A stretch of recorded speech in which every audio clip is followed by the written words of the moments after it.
아 근데 이게 알파고 다녀온데 얘기 들어보면 뭐 공주 초대받아가지고 어디 가고 이렇게 소외감 없이 볼 수 있는 월드 시사 W. 저 원래 이 나라를 아껴두고 있었어요. 언젠가 강자가 나타날 때 더 뛰어야지. 너무나 예쁜 아리따운 짬뽕의 나라예요. Taylor Swift. Listen down. Nope. And the change in the core CPU.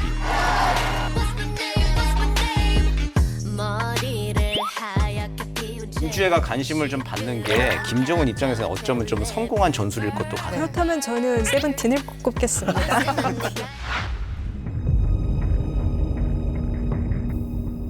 Against a mother who apparently overdosed. 최근에 문제가 되는 게 이제 향정신석 의약품입니다. 사고를 터뜨리는 사람들 대부분이 이 향정 마약이거든요. 결국은 유통이 잘 될 수 있는 게 싼 값 때문에 그런 거죠. 강력한 마약성 진통제가 한 $2라고 하는. 국제 이슈가 가까워지는 시간, 이승원의 월드시사 W 이승원입니다.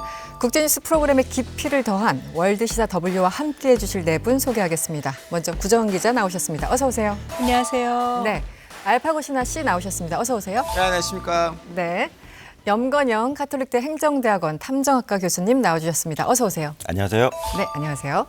그리고 한라대 정대진 경영학과 교수님 함께하십니다. 어서 오세요. 네, 안녕하십니까. 네, 먼저 이번 주 주목할 국제 뉴스부터 정리해 보겠습니다. 푸틴 러시아 대통령의 정적인 알렉세이 나발리가 시베리아 교도소에서 의문사한 사건을 놓고 파문이 확산하고 있습니다. 나발리가 푸틴 등의 부정부패를 폭로하고 러시아 정부 비판에 앞장섰던 만큼 측근들은 나발리가 살해당했다는 의혹을 제기하고 있습니다. 3 дня назад Владимир Путин убил моего мужа Алексея Навального. Я буду продолжать дело Алексея Навального.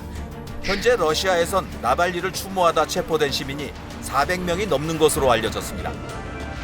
일본 정부가 다자녀 세대를 대상으로 대학 교육을 무상화하고 아동 수당을 증액하기로 했습니다.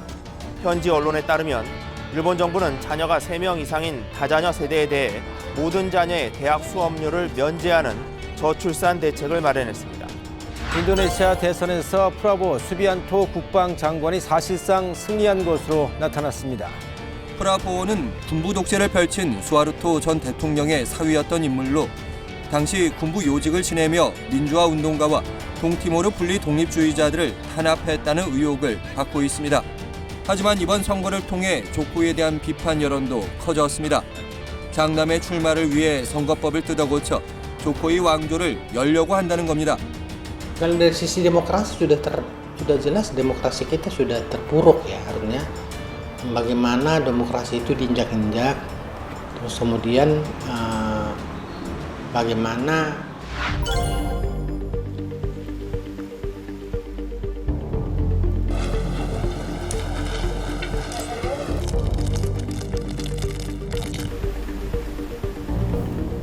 The last 6 to 9 months of 2023 was exceptionally dry.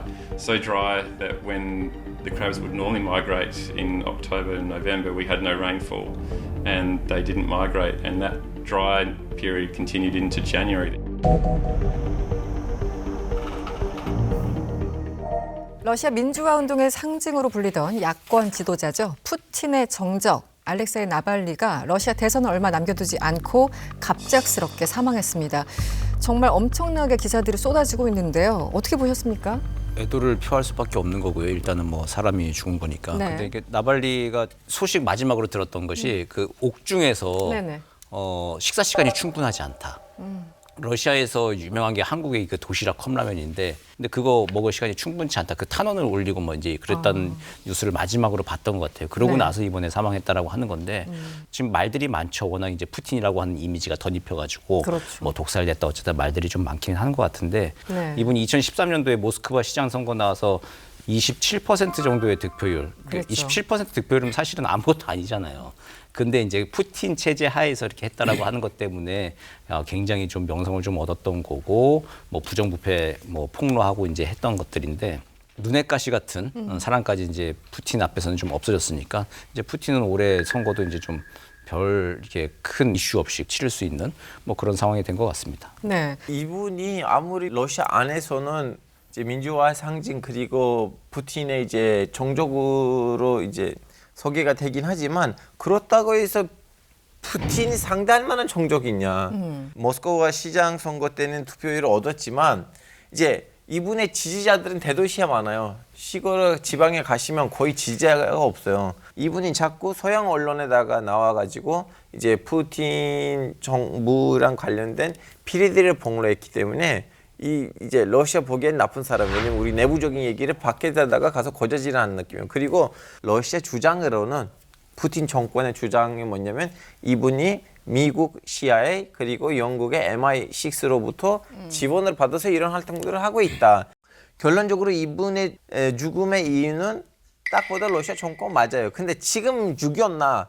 그건 아닌 것 같아요. 왜냐면 이분이 이미 1년 반 전부터는 그 한번 독소시다가 있었기 때문에 그것도 간신히 이겨냈고 몸이 이미 많이 안 좋아지신 상황. 예, 안 좋아진 상황이었는데 어떻게 보면 좀 약간 투병을 하고 있었다고 봐야 될 상황이었어요. 사실은 푸틴의 정적이다 혹은 크렘린 궁에 뭐 찍혔다고 하는 그런 사람들은 여러 가지 이유로 뭐 독살당하고 그렇게 사망한 사건들이 끊이지 않았었잖아요. 끊이지 않았죠. 네, 그래서 진짜 러시아의 이 정치적인 암살의 역사 정말 기사 여러 번 썼던 것 같아요. 네. 그 일이 많아서. 그러니까 뭐 그 세르게이 유센코프 이 사람 예전에 2003년에 총선 때 후보 등록하자마자 뭐 이제 피살된 적이 있었고 그리고 또 유명했던 정치인인데 야권 지도자였던 보리스 nem초프 2015년에 백주대로에서 이렇게 총격에 숨진 일도 있었고 작년에 우리 뉴스에서 많이 봤었던 바그너 그룹 용병회사죠. 거기에 그 예브게니 프리고진 그 사망한 거라든가 그 푸틴의 정적급은 아니지 않냐라고 얘기하기에는 그렇다면 지금까지 그렇게 오랫동안 가둬두고 공격하고 이 자체가 푸틴은 충분히 위험 요인이라고 느낄 만한 사람이었다. 전 나발리 그래도 계속 용감하게 여러 가지 죽음의 위기를 넘기면서도 다시 모스크바로 다시 러시아로 돌아갈 때 아, 정말 죽음을 각오하는 게 저런 거구나라고 느꼈는데 이번 소식을 보면서 상당히 안타깝다는 생각을 다시 한번 하게 됐습니다. 고인의 명복을 빕니다.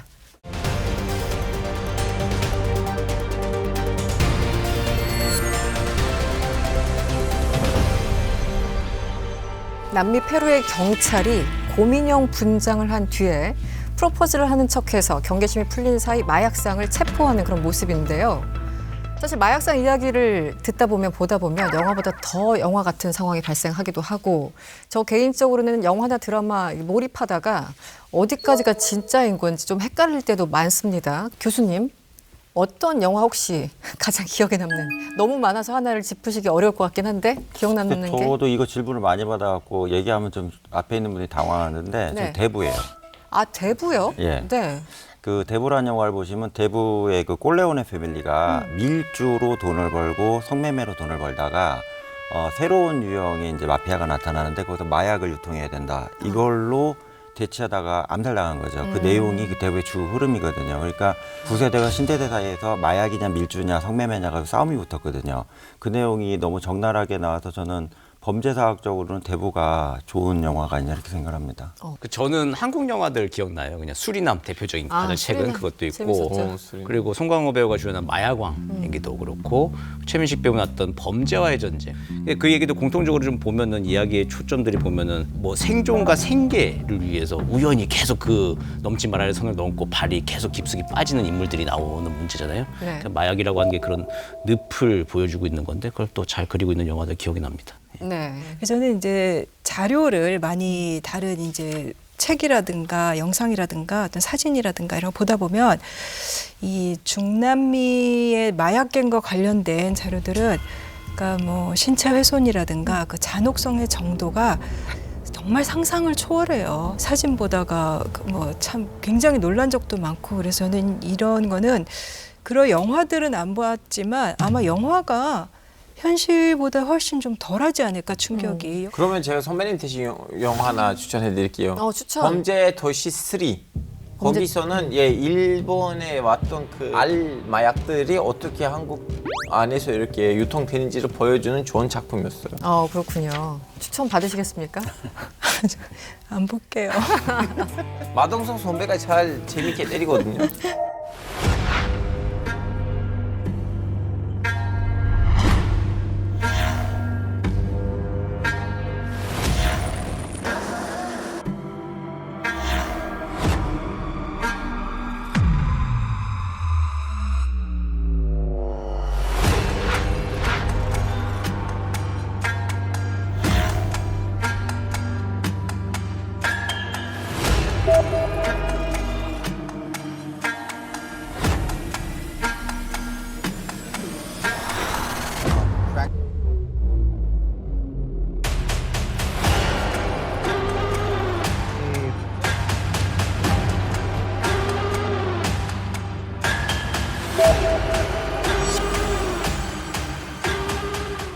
몇 년 사이 우리가 일반적으로 알고 있는 마약은 아편, 대마초, 코카인, 헤로인, 펜타닐.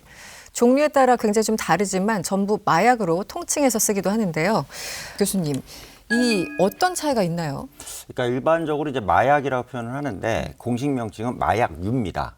네. 그러니까 마약의 종류들 이런 뜻인데 세 가지로 나뉩니다. 그래서 마약이라는 종류가 실제 있고요. 대마 아시잖아요. 네네. 네, 대마가 있고 그다음에 향정신성 의약품, 약칭 향정약이라고 그러는데 요 세 가지로 나뉩니다.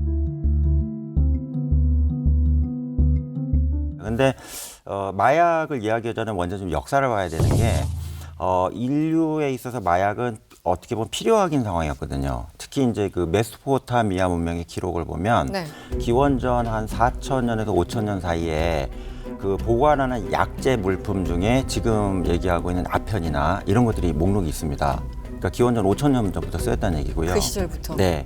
그리고 기원전 4,000년부터 이제 이집트 역사서에도 보면 제사에 사용됐다던가 이런 내용들이 나와 있다는 얘기죠. 특히 이제 그 신세계로 넘어간 그 중남미 지역의 잉카나 마야 문명에서도 일반적으로 약재로 쓰였거든요. 그러니까 약재로 쓰이다가 이게 중독성이란 부분이 이게 사람을 이게 망가뜨리기 시작하면서 마약이라고 불리기 시작을 했고요. 마약이라고 우리가 불리는 것은 이제 생약 있잖아요. 생약에서 추출한 마약하고 그다음에 이제 실험실에서 합성하는 마약 두 가지로 구분을 합니다. 그래서 천연 마약 중에 아편이라고 아시잖아요. 아편에서 추출한 몰핀, 그다음에 이제 코데인, 헤로인, 코카인.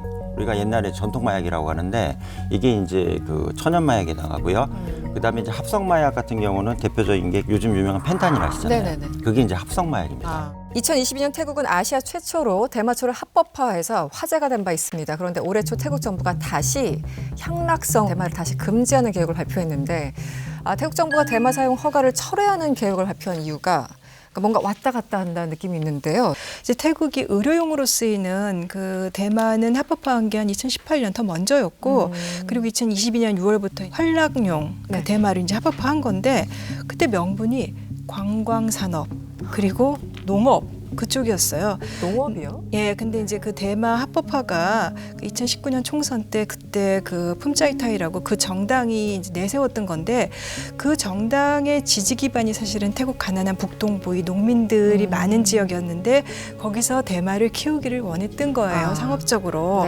그래서 근데 그 정당의 지도자가 군부 정권이 이제 연립 정권에 들어가서 보건장관이 돼버렸어요.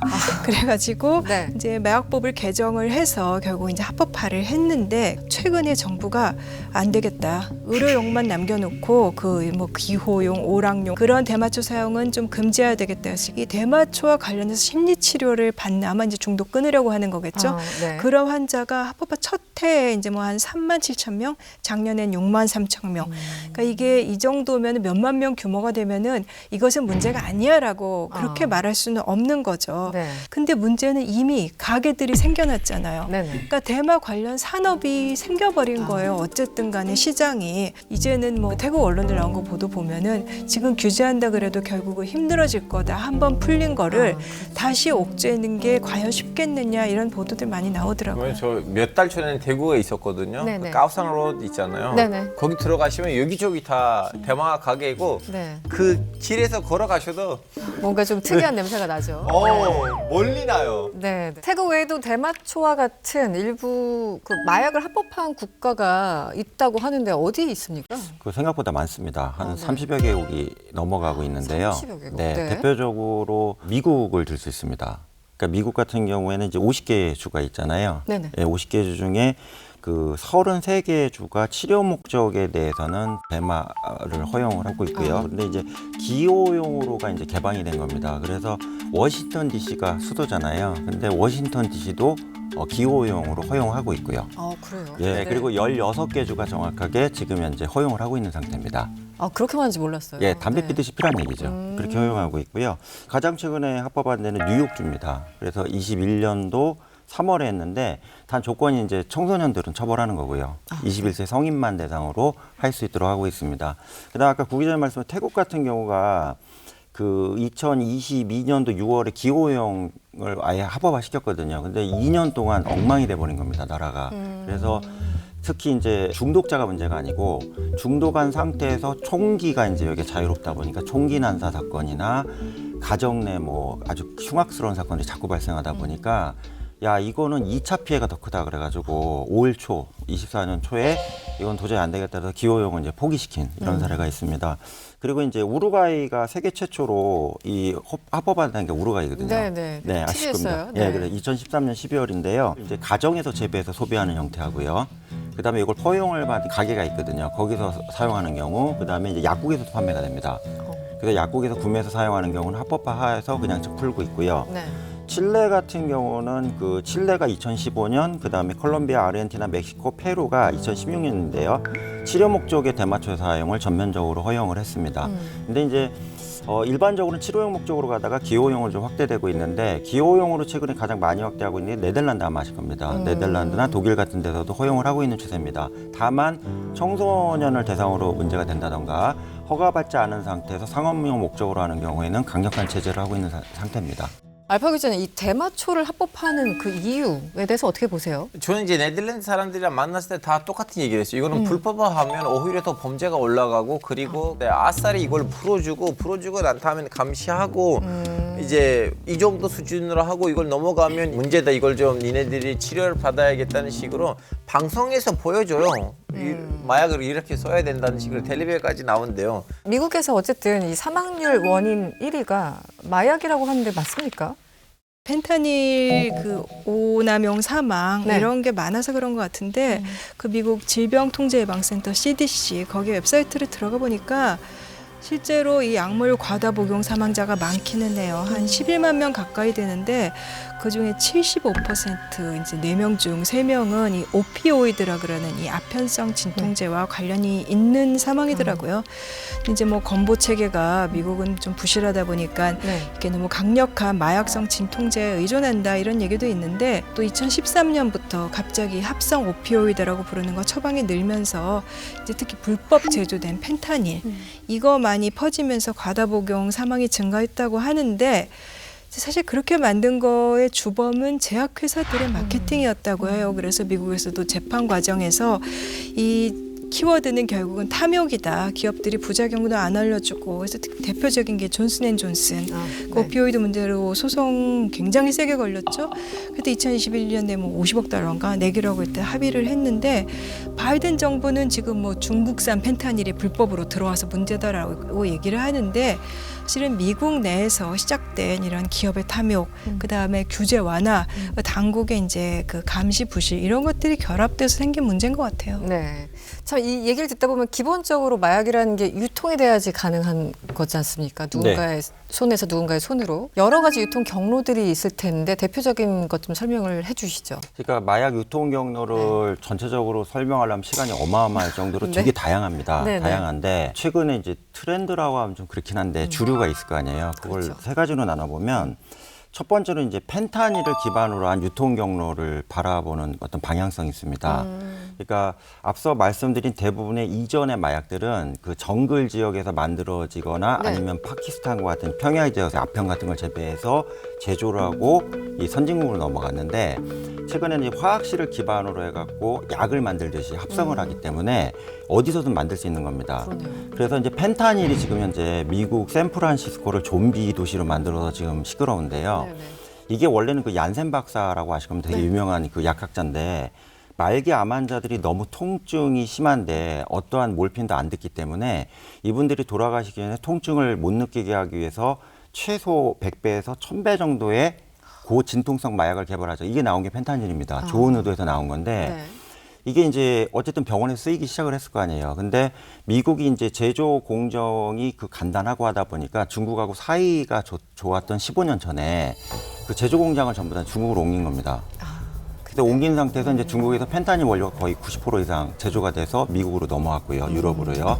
근데 그러다가 이제 미국하고 사이가 안 좋아지면서 하청도 안 주고 펜타닐을 제조할 수 있는 공정은 존재한 겁니다. 이게 의도적인지 아닌지 모르겠지만 이 원료를 중국에서 이제 미국으로 대량으로 국제 우편으로 보내버리고요. 가루 형태로. 이걸 이제 알약으로 만들어서 유통된 게 지금 샌프란시스코 사태라는 얘기입니다. 이게 결국은 유통이 잘 될 수 있는 게 싼 값 때문에 그런 거죠. 아무리 대량으로 제공해도 그게 비싸면 못 사 먹잖아요. 그렇죠. 근데 네. 이게 강력한 마약성 진통제가 한 $2라고 하는 굉장히 싼 네, 약이기 그렇게 때문에 미국의 또 의약품 약이 비싸잖아요. 그렇죠. 미국에서 의사 만나기 힘들잖아요. 그런 상태에서 그냥 거리에 널려 있는 쉽게 구할 수 있는 $2짜리 강력한 마약성 진통제로 사실 그 진통제 안 써도 되는데 이제 이걸로 버티다 보니까 미국에서도 지금 2020년 정도의 통계가 뭐 하루 한 175명 정도가 펜타닐 오남으로 사망하고 있다라고 얘기하는 거고 지금은 훨씬 더 많이 늘어났겠죠? 네. 가격도 저렴하고 유통도 네. 쉽게 이루어지고 그리고 또 그러다 어떤 경로가 있나요? 그러다가 이제 최근에는 이제 중국에서 인도로 넘어갑니다. 인도? 펜타닐 공장들이 왜 네. 그러냐면 중국이 이제 규제가 되다 보니까 원료가 아까 교수님 말씀하신 대로 국제 탁송으로 넘어오는 거를 이제 미국 관세청에서 집중으로 보고 있거든요. 그러니까 인도하고 요즘 사이가 좋잖아요. 그렇죠. 그러니까 인도에서 오는 건 좀 약간 검색이 약하다 보니까 인도에서 제조해서 넘어가는 방식으로 미국을 지금 좀 먹고 있는 펜타닐이 유통이 되고 있다는 얘기죠. 두 번째로는 이제 고전적 방법인데 골든 트라이앵글이라고 들어보셨을 겁니다. 그래서 라오스, 미얀마, 태국의 삼각지대를 얘기하는데 이 지역에 보시면 그 반군이 있고요, 정부군이 있습니다. 특히 이제 그 미얀마가 이런 상태인데요. 반군 입장에서 정글에서 계속 전투를 교전을 해야 되기 때문에 돈이 필요한 겁니다. 그렇죠. 그래서 아편을 기반으로 한 마약들을 제조해서 공급을 하기 시작을 했는데 미얀마 군부가 쿠데타가 발생하면서 지금 혼란 상황이 왔고 반군들이 다시 재무장하기 시작했거든요. 네. 그래서 한동안은 골든 트라이앵글에서 마약이 나오지 않다가 최근에 통제의 고삐가 풀어진 이런 상황이 또 하나 있습니다. 네. 세 번째로는 이제 캄보디아가 또 최근에 등장하고 있습니다. 네네. 케타민이라고 들어보셨잖아요. 네네. 케타민의 주산지입니다. 아, 캄보디아가요? 네.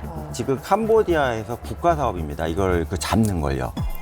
예, 그래서 저는 캄보디아 경찰청장을 직접 만난 적이 있는데 머리 아프다고 얘기하시더라고요. 그래서 이걸 잡으려고 하는데 원체 밀림하고 정글이 많다 보니까 단속안에 좀 애로가 있다 이렇게 말씀하시더라고요. 근데 2022년에 아태 지역에서 압수된 케타민이 27.4톤인데요. 이 중에 50%가 전부 다 캄보디아에서 압수한 걸로 나오고 있고요. 지금 이제 미국 정부에서도 캄보디아의 케타민 문제 해결하지 않으면 제2의 펜타닐 사태가 나타나지 않겠냐 이렇게 우려하고 있습니다. 네. 사실 마약 얘기하면 또 빠질 수 없는 국가가 북한이기도 합니다. 그 북한 마약 얼음이라고 하는데 이게 삥두라고도 부릅니다. 아, 네. 얼음이라고 하는 이제 별칭을 부르면서 북한 주민들 사이에서 암암리에 많이 퍼져 있다라고 하는 증언들이 꽤 많아요. 그리고 유엔에서도 좀 관심을 좀 가지고 있는데 이제 정확한 통계가 이렇게 잡히지는 않지만 원성적인 외화벌이의 상당량을 좀 차지하고 있는 게 이제 북한산 빙두. 우리나라 기후가 왜 아편을 재배하기가 좋은 기후라고 하는 얘기 들어본 적이 있어요. 그래서 네. 이제 북한 지역에서도 자연스럽게 이제 아편을 좀 재배하고 그게 이제 고부가 가치 이제 상품이잖아요. 네. 이거를 당 차원에서도 개입을 해가지고 농장을 만들고 이거를 불법 유통을 시키고 해가지고 외화벌이 수단으로 쓰고 있다라고 하는 증언들이 굉장히 많은 건 사실입니다. 일부 지역에서는 이미 대처가 늦었다. 너무 심각한 상황이다라고 탄식이 지금 터지고 있습니다. 그럼에도 불구하고 이 국가들 해법을 찾기 위해서 노력을 하고 있다고 하는데 예를 들어 어떤 대책들이 있습니까? 저 사실은 사우디에서 직접 그런 현장이 있었어요. 사우디는 지금 최근에 와서 돈이 갑자기 많아졌잖아요. 네. 그리고 복지도 좀 있었기 때문에 젊은이들 사이에는 겁다곤이라는 그 합성 마약이 확산됐는데 사우디 보기에는 우리는 애들을 이제 직장으로 끌어당기려고 했는데 마약 때문에 안 되고 있고 진짜 제대로 때려잡아야 되는데 그냥 남미처럼 하면 안 되겠다. 이거는 소용이 없더라고. 그래서 제가 직접 갔었는데 뭐냐면 보건부하고 경찰청장하고 종려총 같이 현장에 있어요. 네. 일단은 종려총이 나와서 이제 코란하고 하디스를 통해서 이거 마약 얼마나 나쁜 것인지 이걸 하면 무조건 지옥한다는 얘기를 종교적으로 하고 다음에 이제 보건부에서 왔던 그 의사들이 진짜 실제로 엑스레이 사진들을 통해서 이제 마약 쓰면 몸이 어떻게 변하는지를 제대로 좀 약간 보여주고 그 다음에 경찰들이 나와서 얘네들 마약 쓰잖아 우리한테 죽었어 이놈들 뭐 이런 식으로 또 협박을 하고 이 팀이 지금 웬만한급 청소년들이 모이는 대학교, PC방 같은 것들 다 하나씩 돌아다니면서 이걸 하고 있어요. 네네. 가장 최근이 이제 필리핀 사례가 아닌가 싶어요. 그 필리핀의 그 로드리고 두테르테 대통령 때 그 2016년에 취임하자마자 마약과의 전쟁을 선포했는데, 근데 이때는 사실은 그 인권 침해가 너무 많았어서 또 이제 마약 사범이어도 재판은 받게 해야 되는데 이제 거의 뭐 초법적인 그러니까 한마디로 즉결 처형 그냥 그 자리에서 사살해버리고 사망자가 뭐 한 12,000명이 된다 뭐 이런 얘기도 있고 이 국민들을 상대로 네. 마약 중독자는 죽여라 이렇게 선동을 좀 하고 그랬었거든요. 거의 협박조의 발언이 문제가 근데 지금 두테르테 대통령은 임기가 끝나서 물러났고 대통령이 그 마르코스의 독재자 아들 봉봉 마르코스인데 이제 두테르테가 그 봉봉을 밀어주면서 그 범죄와의 전쟁 이어서 해라라고 요구했다고들 해요. 미국 같은 경우도 지금 트럼프 대통령 후보 같은 경우에 또 강력한 공약을 준비하고 있다는 소문이 있습니다. 아예 특수부대를 동원을 해서 그 마약 카르텔을 아예 소탕을 하겠다. 미국으로 들어오는 이제 그 마약의 원천을 차단하겠다라고 하는 얘기를 하고 있는데 그래서 옛날에 멕시코 대통령한테 같이 손잡고 마약 카르텔을 완전히 척결하자. 그 얘기를 실제 일기 집권할 때 얘기를 한 적이 있었고 만약에 트럼프 대통령이 선거에서 이긴다. 그럼 내년도에 그러니까 미국의 그 대마약 정책 굉장히 좀 강력해진 모습을 아마 볼 수 있을 것 같습니다. 네. 아, 교수님이 생각하시는 이 마약 근절, 그래도 해법을 찾아야 되잖아요. 그래서 찾아야죠. 네, 어떤 해법이 있을까요? 그러니까 국내적, 국외적 두 가지가 있는데요. 국내적 실상을 좀 잠깐 말씀드리면 이미 마약 청정국 시위는 상실한 상태입니다. 10만 명당 20명 미만의 검거자가 있어야 되는데 우리 넘어섰거든요. 그 현 상황에서 저희 같은 학자들이 계속 주장하는 건 마약청이 좀 필요하다. 이걸 계속 주장을 하고 있습니다. 그러니까 마약청이라는 것은 이제 단속뿐만 아니라 치료 및 재활하기 위한 전문 치료기관을 만들기 위해서는 단독기관이 필요하거든요. 이제 중독자들이 단마약을 하기 위해서 그 마약을 끊기 위해서 치료시설을 찾으려고 하더라도 OECD 가입 국가 중에 우리나라만 없는 걸로 알고 있거든요. 마약 전문 병원이요. 그렇습니까? 그렇기 때문에 예산 투입이나 다시 안 하도록 하는 게 중요하기 때문에 이거라는 전담기관이 필요하지 않냐 보여지고요. 두 번째로는 이게 아무리 마약을 국제적 유통을 막으려 하더라도 그 해당 국가가 가지고 있는 사회 상황 때문에 마약이 이렇게 유통이 될 수밖에 없는 것들이 있거든요. 이 구조적인 문제가 있는데 첫 번째로는 이제 정치적 안정성이나 공무원의 어떤 청렴도가 제대로 구현이 안 되면 마약이 유통될 수밖에 없는 거고요. 두 번째로는 이제 과도한 빈부격차가 발생하는 경우에 내가 올라갈 수 있다는 가능성을 거의 상실한 빈곤층들이 마약으로 빠지는 경우가 되게 많거든요. 완전히 사회적 문제네요. 그렇죠. 그래서 마약을 보면 사회 소득 격차가 보통 500배에서 1000배 이상 나는 경우는 마약 중독 국가다 이렇게 보고 있는데 거의 맞다고 보여집니다. 그러니까 마약을 단순하게 어떤 약물에 중독됐다 이런 현상으로 보는 게 아니라 그 사회가 공정하지 않다는 걸 보여주는 현상으로 볼 수 있기 때문에 이러한 광범위한 부분 때문에 그러한 국가들에 대한 지원이 필요하지 않나 이렇게 생각을 합니다. 네. 오늘 이슈W에서는 전 세계 마약에 대해서 알아봤는데요. 약과 독, 양면성을 분명히 갖고 있죠. 정말 필요한 환자들에게만 제대로 쓰이기를 바라봅니다. 지금까지 마약과 관련해서 자세한 말씀해 주신 염건영 교수님 오늘 나와주셔서 고맙습니다. 감사합니다.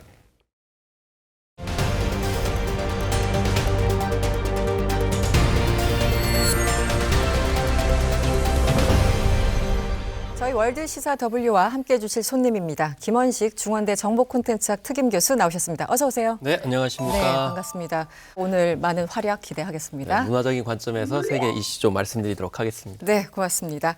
알파고와 함께 떠나는 3분 세계 12시간입니다. 어디로 갈지 매주 기다려지는데요. 정대진 교수님, 3분 세계 일주에 도전장을 내신다고 들었는데 맞습니까? 이 알파고 다녀온데 얘기 들어보면 뭐 공주 초대받아가지고 가고 이렇게 좀 자랑을 많이 하시더라고요. 그렇죠. 쉽지 않은 곳에 많이 다녀왔더라고요. 네, 뭐 아이고 공주 초대 안 받은 사람들도 소외감 없이 볼 수 있는 월드시사 W. 아, 네. 예, 그걸 목표로 해서 오늘은 두 분이 세계 일주를 하는 것이기 때문에 3분이 아니라 각각 100초씩 드리겠습니다. 네, 지금 바로 시작합니다. 네, 독일 수도 베를린에서 기차로 1시간 정도 가는 거리에 포츠담이라고 하는 곳이 있습니다. 이 포츠담 선언으로 유명한 곳인데 2차 대전을 마무리하던 곳이었는데 그곳에서 왜 사람들이 모여가지고 전쟁을 마무리했는지 가보면 알 수가 있어요. 그래요? 네, 포츠담 선언, 뭐 몰타 선언, 얄타 선언 그런 거 있잖아요. 카이로 선언. 공통점이 뭔가요?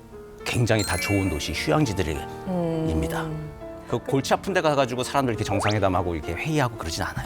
시베리아 선언 들어보셨어요? 아니요. 없잖아요. 포츠담 선언도 나온 이유가 있습니다. 네. 거길 딱 가보면은 1945년도 5월 달에 히틀러가 항복 선언을 하고 그 후에 유럽에서 2차 대전을 질서를 마무리하기 위해서 연합국 수장들이 모였죠. 네. 정상들이 모여가지고 체칠리아 호프 궁전이라고 하는 곳에서 한 2달간에 걸쳐가지고 회의를 합니다.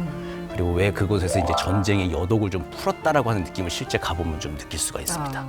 근데 저한테는 굉장히 좀 아픈 곳이에요. 왜냐하면은 제가 포츠담을 한 20년 전에 학생 때 네. 처음 갔을 때 베를린에서 그냥 전철 타고 이렇게 보다가 포츠담이 있길래 여기까지 가봐야지 포츠담 선언이니까. 근데 가다가 제가 걸렸어요.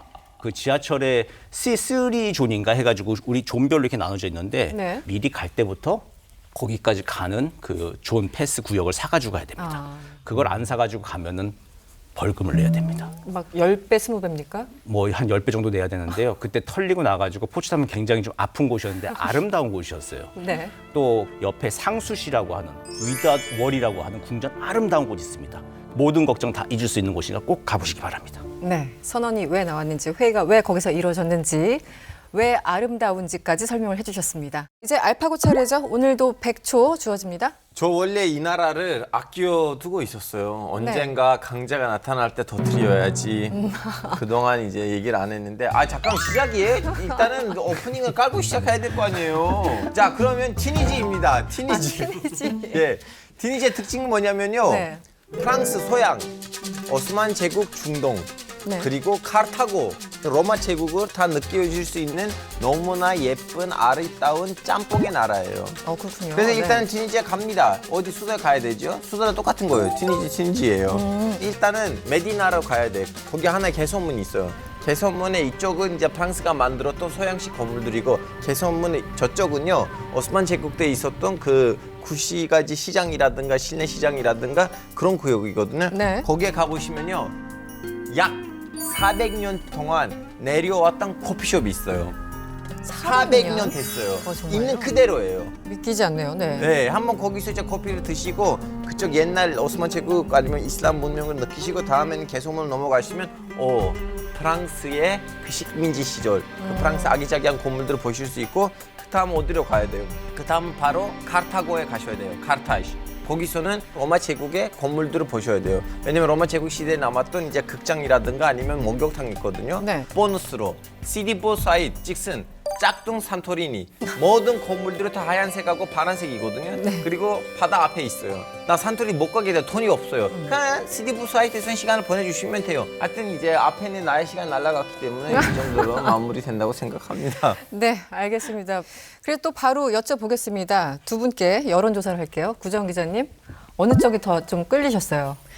저는 포츠담에 한 표. 왜냐면 아까 저 혼자 빵 터졌던 게 시베리아 선언 들어보셨나요? 저도 재밌었어요. 시베리아 선언 들어보셨어요? 아니, 없잖아요.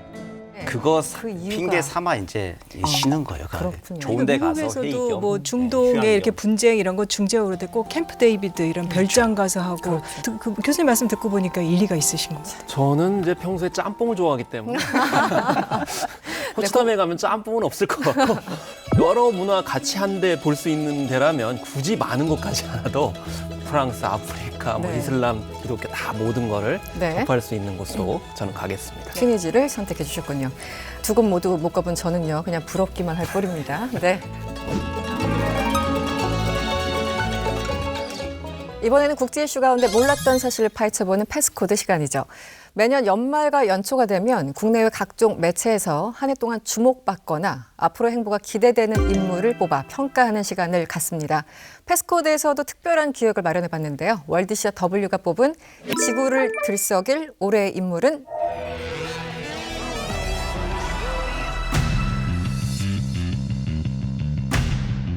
life experience and collect more.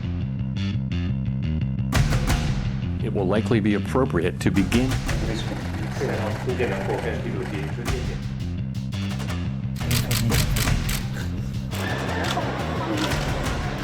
الأمريكية وكلنا نعمل. What happened to the election? It's off.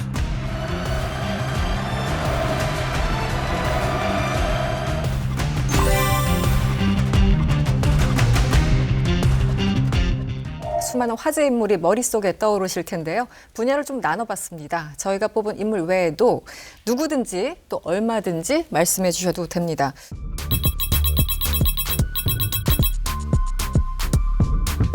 일론 머스크가 저한테는 일단 눈에 띄는데 일론 머스크 최근에 불법 마약을 복용해서 또 한 번 발칵 뒤집힌 적이 있죠. 최근에 월스트리트 저널 그 보도를 빼놓을 수가 없겠죠. 마약 파티. 아, 네네. 그냥 마약 파티도 아니고 황제 마약 파티. 그러니까요. 도대체 예. 어떻게 하면 황제 마약 파티가 되는 겁니까? 예, 그 전 현직 이사들 이제 불러다 놓고 머스크가 이제 마약 파티를 벌였다라고 하는 건데요. 네. 그래 뭐 개인의 자유라고 칩니다. 뭐 미국이라고 하는 나라에서 그게 있을 수 있는 나라라고 쳐도 네. 근데 이제 그 주식을 가지고 있는 사람들 입장에선 그렇죠. 그렇죠. 이 머스크 리스크가 네. 이게 지금 현실화되는 게 하나 더 추가가 됐기 때문에 지금 여기서 곡소리가 좀 나는 예, 네, 그런 분위기가 그, 좀 있습니다. 예. 네. 일론 머스크가 이제 그 푸틴하고 타커 기자의 인터뷰를 보시면 거기서도 잠시 나왔어요. 네. 일론 머스크 얘기는. 네. 근데 푸틴 입장에서는 미국이 일부러 애를 괴롭히고 있다는 거예요.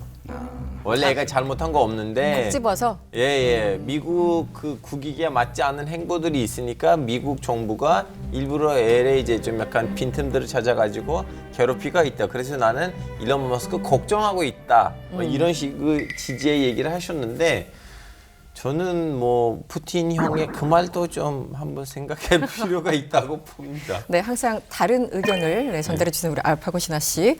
저는 금리 언제 내리나. 네. 아, 그래서 오늘 뽑으신 거예요? 금리 네, 얘기하시면서. 금리 언제 내리나. 그래서 근데 참 강단이 있어야 되겠더라고요. 왜냐하면 그 사람 제롬 파웰 입을 보고 이게 참 대출 받았는데 이거 대출 금리 떨어져야 되는데 언제 떨어지나 3월이냐 5월이냐 뭐 10월이냐 이게 말이 많은데 와 아무 표정 없이 그렇게 얘기하는 것 자체가 야 저는 뭐 트럼프가 최고다 아니면 뭐 푸틴이 최고다 그거보다는 저는 제롬이 훨씬 더 파워풀하지 않나. 그러면 기존의 그 연준 의장에 비해서도 더 강단 있게 더 무표정으로 얘기를 하는 듯한 느낌이 있는 건가요? 나이 있으신 분들은 제일 많이 생각나는 이름은 앨런 그린스펀일 것 같아요. 네, 그린스펀이 워낙 오래 하기도 했었고 그린스펀은 어떤 면에서는 굉장히 정치적이었죠. 그래서 표정만 가지고도 이게 금리를 인상을 할 것처럼 보이는 듯이 막 이렇게 해석이 계속해서 나오게 하는 스타일이었고 그 다음에 이제 벤 버냉키 의장 때는 이게 좀 유하다라는 인상을 줬었는데 사실 파월도 그렇고 대체로 다 연준 의장들은 말을 아끼기는 아끼는 것 같은데 그 교수님 말씀대로 제롬 파월 같은 경우는 특히 더 기계적인 약간 로봇 같은 느낌을 주는 면이 있는 것 같아요. 이제 그 최혜진 교수가 뭐 유독 눈에 띄잖아요. 그래서 백인 중에 유일하게 한국인으로 또 들어와 있기도 했고 이분이 또 이게 서울대에서 한국에서 공부 다 하시고 지금 워싱턴대 가서 이제 교수 생활 하시면서 이 거대 언어 모델에 있어서 권위자예요. 근데 모두가 다 막 광기에 미쳐가지고 더 많은 데이터를 다 AI로 흡수하듯이 블랙홀처럼 빨아들이는 거 이거 결코 바람직하지 않다. 계속 이제 그 경고를 좀 하고 있거든요. 이게 나중에 모르겠어요. 100년 뒤, 200년 뒤 됐을 때 그때 그 사람 말을 들었어야 돼? 라고 하는 일들이 벌어지지 않을까. 이게 내심인지 우리 모든 사람들이 가지고 있는 불안감인 것 같아요. 터미네이터 같은 세상이 혹시 올까 봐. 그때 그 일을 했어야 됐어. 그 경고를 들었어야 했어. 라고 하는 일이 오지 않을까. 의외로 저는 샘 알트만을 문화예술계에서 긴장감 어리게 볼 것 같다라는 생각이 들어요. 왜냐하면 얼마 전에도 생성형 인공지능 소라가 거의 한 30여 편 정도 이렇게 공개를 했잖아요. 보니까 야 저렇게 짧은 시간에 영상 한 편을 그냥 다 찍어내니까 야 이거 영화 드라마 뭐 CF 감독들 뭐 시각 디자이너들 이런 사람 다 일자리 이렇게 생겼구나 뭐 이런 생각이 많이 들고 사실 최근에 그 뭐 살인자 이응 난감이라고 하는 드라마를 보시면 거기 손석구 씨의 어린 시절의 모습이 나오거든요. 근데 얼핏 보면은 저 배우를 어디서 저렇게 캐스팅했을까라고 생각하지만 사실은 그 강지석 배우의 그런 몸짓에다가 손석구 씨의 사진을 학습한 딥러닝 결과물을 이제 덧입힌 거죠. 근데 그 순간이 굉장히 짧아요. 그래서 지금은 굉장히 짧은 순간이기 때문에 뭐 전체를 다 만드는 건 아니지만 아마 2024년 뭐 연말쯤 가면 좀 더 디벨롭이 될 수 있기 때문에 그래서 뭐 최근에 AI 전문가들은 우리가 그걸 무조건 거부하기보다는 조각을 해야 된다 이런 표현을 쓰더라고요. 조각을 하기 위해서는 그 매질을 잘 알아야 되니까 그걸 잘 파악해야 된다. 뭐 이런 견해가 굉장히 의미가 있었습니다. 저는 한 두 사람 그냥 개인적으로 관심 갖고 있는 사람. 이제 첫 번째는 마화텅 중국의 그 텐센트의 공동 창립자이고 지금 최고 경영자인데 이 사람은 그 중국 전국 인민대표대회 뭐 선전시 대의원도 하고 그랬어요. 이제 과거에 이제 중국에서 기업가들 막 키울 때 중국의 컨텐츠들이 다 요새는 텐센트로 집중이 되는 것 같은데. 근데 그렇지만 사실 소프트웨어, 컨텐츠 이런 거는 얼마나 자유로운 분위기냐랑 직결되는 거거든요. 이런 점에서 이 사람과 텐센트 움직임 좀 관심이 가고 또 한 사람은 그 젠슨 황, 그 엔비디아 그 설립 공동 설립자죠. 이 사람은 보니까 그 대만 타이난 태생이더라고요. 93년에 그러니까 30살 때 엔비디아를 창립을 했었고 그래픽 처리 장치랑 그다음에 API 이런 거 만드는 회사인데 그러니까 이 사람이 처음 이제 동료들하고 만들 때 그 시절에 이제 벌써 한 30년 전에 결국 미래는 이제 게임이다 그래서 이제 그 GPU 그래픽 처리 장치 쪽으로 갔는데 항상 보면 이렇게 고난의 스토리가 있잖아요. 그래서 어느 시점에는 회사에 가진 돈이 그러니까 4만 달러를 가지고 처음 시작을 했는데 가진 돈이 회사가 딱 한 달치 월급밖에 없었다는 거예요. 그래서 그 회사에서 그 비공식 슬로건으로 이제 우리가 망하기까지 마이너스 30일 이렇게 써놓고 지금 뭐 애플하고도 그 맥 OS 이거 놓고도 협력을 하려고 그랬다가 좀 갈등을 빚었던 것 같고 또 그 소프트웨어 투자 이 ARM 그거 투자 가지고도 또 얘기가 많이 나왔었고 그래서 여러 면에서 좀 관심이 가는 것 같아요.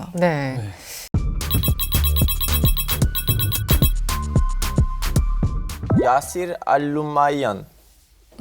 이제 이분이 사우디 국뽕파운드 정제이신데요. 이거 왜 중요하냐면요. 지금 아시다시피 사우디는 갖고 있는 돈을 내가 이렇게 좀 집중시켜 가지고 거기에 통해서 이제 여러 가지 투자를 하고 있거든요. 근데 그 투자들 중에 하나는 스포츠 문화 예술 투자들이에요. 고액의 돈을 어떻게 보면 좀 약간 관리하고 다스리고 있으니까 문화 예술 스포츠 분야에서 빠지면 안 되는 인물로 등장했죠.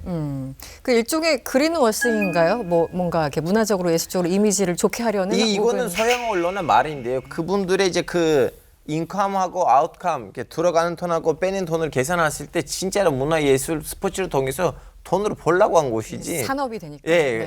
돈으로 벌려고 여기에다가 돈을 투자한 것이지 이미지 세탁 때문은 아니에요. 서방 언론들은 그렇게 표현하는 경우가 많아서 여쭤봤습니다. 왜냐하면 서방 언론 입장에서는 사우디를 중심으로 중동의 돈이 자기네 문화예술에 들어가면 자기네 문화예술에 부작용을 일으킬까 봐 걱정을 해서 이상하게 해석한 거예요. 예전에 러시아 재벌들이 그 잉글리시 프리미어리그 투자하면은 또 그렇게 헐뜯다가 그다음에 또 이제 중동 자본 들어가면 또 그걸 가지고 그렇게 아니 그럼 모든 문화예술 투자에다가 워싱 이런 어떤 좀 세탁 이렇게 붙이는 건 좀 아닌 것 같은데 아무튼 그 뉴캐슬 구단 갖고 있는 사람이잖아요. 그래서 저는 또 이렇게 해서 제가 또 축구 얘기로 넘어가는데 축구 너무 좋아하세요? 저는 올해는 당연히 유로가 있기 때문에 올해 화제가 될 사람 이제 사실 메시라든가 호날두의 시대가 지나가면서 올해는 결국 움직이는 기업인 킬리안 음바페 그래서 좀 관심 갖고 보려고 하고 있습니다. 저는 이제 바비 인형이 작년에 굉장히 화제가 됐는데 바비 인형. 아카데미에서 마고가 그 후보에 오르지 못하는 바람에 라이언 고슬링이 아니 어떻게 바비가 없는 게 가능하냐 뭐 이런 식까지 얘기를 했어요. 어쨌든 간에 설왕설래하죠. 굉장히 좀 약간 비극적인 게 뭐냐면 여성주의를 내세우는데 바비 같은 경우는 또 여성주의에서 비판을 받았던 캐릭터란 말이죠. 그래서 저는 뭔가 의미가 있었는데 경계의 선 바비였던 술 분명. 지금 장바구니에 넣어놓고 아직 그 영화를 못 보고 있습니다. 보셨겠죠? 네, 맞습니다. 젠더라든지 어떤 이슈 문제들이 다 들어있고 그렇기 때문에 좀 한국에서는 반응이 좀 있었잖아요. 근데 미국에서는 오히려 더 저평가된 그런 상황이었거든요. 한국이 어쨌든 저는 그런 면에서 대중문화적으로는 인식적으로 대단하다 이렇게 생각을 하고 있습니다. 그거 너무 많이 언급이 돼가지고 그러는데요. 그냥 역시 올해도 푸틴의 해일 것 같습니다. 저는. 푸틴. 그 푸틴이 세계 정세를 요동치는데 거의 키를 다 잡고 있는 거죠. 우크라이나 전쟁에서 이제 어떻게 할 건지. 러시아가 이제 뭐 푸틴의 결정에 따라 철분하느냐 아니면 계속 그냥 가느냐에 따라서 우크라이나 상황 장기화될 거고 그에 따라 연쇄적으로 뭐 중동 다른 국제 정세에 영향을 미치고 또 이제 중국을 위시로 한 그 권위주의권 연합에 있어서도 또 역시 푸틴이 키를 잡고 얼만큼 더 이제 고삐를 쥐느냐 아니냐에 따라 가지고 또 올 한 해 세계 정세가 요동칠 거기 때문에 그리고 푸틴한테는 공간이 활짝 열렸어요. 미국이 대선하고 있는 와중에 그 와중에 이제 푸틴의 행동 공간은 조금 더 반경은 넓어진 거죠. 그런 상태이기 때문에 올해도 역시 푸틴의 해가 될 것 같다 싶죠. 그럼 시진핑의 해는 그럼 저물고 있는 건가요? 저물진 않고 시진핑은 전쟁을 안 하고 있잖아요. 그 점에서 차이가 좀 있는 것 같습니다. 물리력을 겁니다. 아니에요. 안 돼요. 그 물리력을 실제 행사하고 있는 지도자와 아닌 지도자 그 상태인 것 같고 푸틴과 시진핑 관계를 봤을 때 이게 시진핑 같은 경우는 중국이라고 공산당이라는 시스템에 어쨌든 갖춰져 있잖아요. 그래가지고 이제 전쟁을 일으키는 게 푸틴보다는 좀 훨씬 신중할 거고 개인 캐릭터도 그렇지만 둘러싸고 있는 정치 환경 시스템도 당이 살아있는 그 시스템 하에서는 적어도 올해 전쟁이 바로 일어날 것 같진 않다. 이게 재밌네요. 사실은 이제 독재자 뭐 전체주의적 뭐 이렇게 수식어가 붙는 사람들을 보면은 주로 이제 시진핑과 푸틴을 얘기했는데 그나마 시진핑 혹은 중국은 그렇죠. 시스템이라도 있는데 그럼요. 푸틴은 혹은 러시아는 그거마저 없네요. 곰곰이 그렇죠. 생각해 보니까. 네, 러시아의 당 이름 이렇게 친숙하지 않잖아요. 그러네요. 집권당이 어떻게 돼 있고 무슨 시스템인지 그런 게. 근데 말씀 듣고 보니까 전쟁을 하고 있는 사람이 또 있거든요. 네타냐후 총리도 전쟁을 지금 하고 있는데 그러면 전쟁을 하고 있는 사람으로서는 또 영향력이 어느 정도까지 되는지 또 예측을 해야 되는 거 아니겠습니까? 사실 전쟁이 발발하기 전까지 네타냐후가 거의 이제 사임 직전까지 올렸었잖아요. 근데 이걸 기사회생으로 지금 전쟁으로 살아났는데 이거를 쉽게 거둔다? 네타냐후 입장에서 좀 쉽지 않죠. 그렇기 때문에 어쨌든 국내 정치 그래야 이제 그게 그 세계 질서까지 촉발되지 않고 좀 편안하게 간다. 아시아 정치인 중에서는 일본 총리가 이제 뭐 올해 뭐 다시 뭐 내각 교체 얘기도 있고 그런데 북한하고 최근에 약간 관계 개선 움직임 그런 게 있어서 그런 거 조금 일본의 움직임과 그 북한과의 관계 이제 약간 좀 궁금했었거든요. 이제 국내 언론의 보도도 이렇게 좀 왔다 갔다 하는 것 같고 좀. 그게 지금 기시다 총리가 굉장히 15% 지지율을 돌파하기 위한 돌파구로 그 북일 정상회담을 살고 있다라고 많이 보도가 되고 있는데 기시다 총리 같은 경우는 지난해부터 그 납북자들 피해자 모임에 가가지고 이제 북한과 대화를 하겠다라고 여러 차례 얘기를 했고 지난 9일에 그 의회에 나가서는 또 구체적으로 행동 여러 가지 활동을 하고 있다고 해서 뭔가 지금 남북 간의 안 좋은 관계를 좀 뚫고 우리가 뭔가 이니셔티브를 좀 쥐고 가겠다 이런 생각을 하는 게 아닌가. 그래서 저는 정상회담 가능성이 좀 있지 않을까라고 생각을 하고 있거든요. 네, 그러니까 납북자 문제를 통해 가지고 누구 한 명이라도 진짜 남아 있는 후손이라도 데리고 온다. 그럼 뭐 세레모니가 있으면 굉장히 국내 정치적으로 참 뭐 기시다의 지지율이 올라갈 수 있는 거죠. 자국 국민을 끝까지 이제 책임지는 지도자로서. 또 만약에 일본이 얻을 수 있는 유익 실리라고 한다면은 그 지금 북러가 지금 밀접한 관계가 있는데 뭐 북러 그 공조 속에 일본이 좀 파고 들어가는 역할. 특히 러시아가 중요하잖아요, 일본한테는. 그렇죠. 저쪽이 저 가스도 해가지고 러시아와의 관계가 굉장히 좀 중요하고 실리적인 외교를 하는 나라인데 뭐 그렇다고 해서 가치 외교로 해서 등한시하고만 이제 그럴 수가 없단 말이에요. 그랬을 때 이제 북러 사이에 뭔가 끼어들면서 북러를 중재할 수 있는 한미일과 이쪽 자유주의 진영의 유일한 플레이어. 그건 이제 일본이 얻을 수 있는 거겠지만 거기까지 가려면 좀 길이 좀 많이 멀어 보인다. 네, 그런 상황인 것 같습니다. 단기적으로는. 그렇군요. 네. 가만히 이렇게 목록을 보니까요. 정작 김주애는 있고 김정은이 없네요. 저도 보면서 김정은이 밀렸구나 김주애한테 그런 생각을 잠깐 했는데. 언론 스포트라이트는 밀렸는데 실제적으로는 김정은이 뭔가 2024년에 좀 맹위를 과시하지 않을까 좀 개인적으로 그렇게 생각이 드는데. 그 김주애가 관심을 좀 받는 게 김정은 입장에서 어쩌면 좀 성공한 전술일 것도 같아요. 2024년 한 해 이렇게 미국 대선이 끝날 때까지 김정은은 몸 만들기를 좀 해야 되거든요.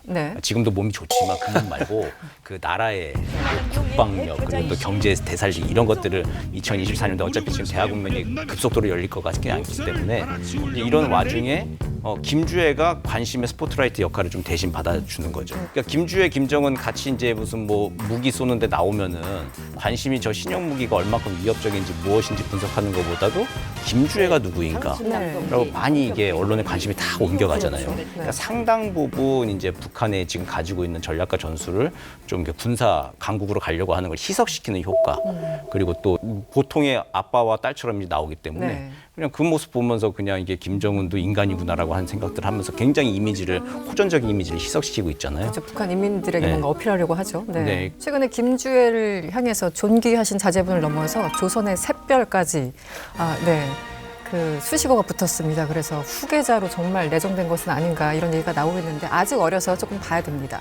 네, 지금까지 얘기가 나온 인물들 중에서 한 명과 만나서 우리 또 티타임을 갖게 된다면 누구와 어떤 이야기를 하고 싶으신지 얘기를 좀 해주시죠. 네. 저는 뱅크시하고 차를 한잔 하고 싶습니다. 아, 뱅크 씨 뱅크 씨는 정말. 얼굴이 없기 때문에 맞아요. 도대체 너무 어딘가 궁금해요. 네. 이런 생각이 들어가지고 전시 상황 그러니까 우크라이나 전쟁터에도 나타나가지고 또 작품을 남겼어요. 그래서 중동에 나와서 혹시 팔레스타인에 워낙 자주 가서 그림을 많이 그렸었기 때문에 분리장벽에 분리장벽뿐만 아니라 뭐 여기저기 팔레스타인의 폐허에 지금 상황에서 안 나타나도 좀 있으면 뱅크 씨가 당연히 그림을 그릴 것 같아요. 기대하고 있습니다. 네. 다 부담스러워요. 만나가지고 뭔가 얘기한다는 것 자체가 얘기하기 혼자 포츠담에 계시겠네요. 아 그게 좋아요. 포츠담에 상수시 궁전 거기 상수시 아무 걱정 없는 뜻이잖아요. 프렌치어로. 그러니까 상수시에서 그냥 혼자 차 마시는 게 참 좋을 것 같고 그래도 굳이 한 명 차 마신다 한다면은 저는 작년에 노벨 평화상 받은 그 모하마디. 그 지금 계속 고생을 좀 하고 있는데 제가 차라도 한 잔 대접할 수 있다면은 그 영광이겠습니다. 얻어먹으려고 생각한 제가 잘못이었군요. 그렇다면 저는 세븐틴을 꼽겠습니다. 안 되겠죠?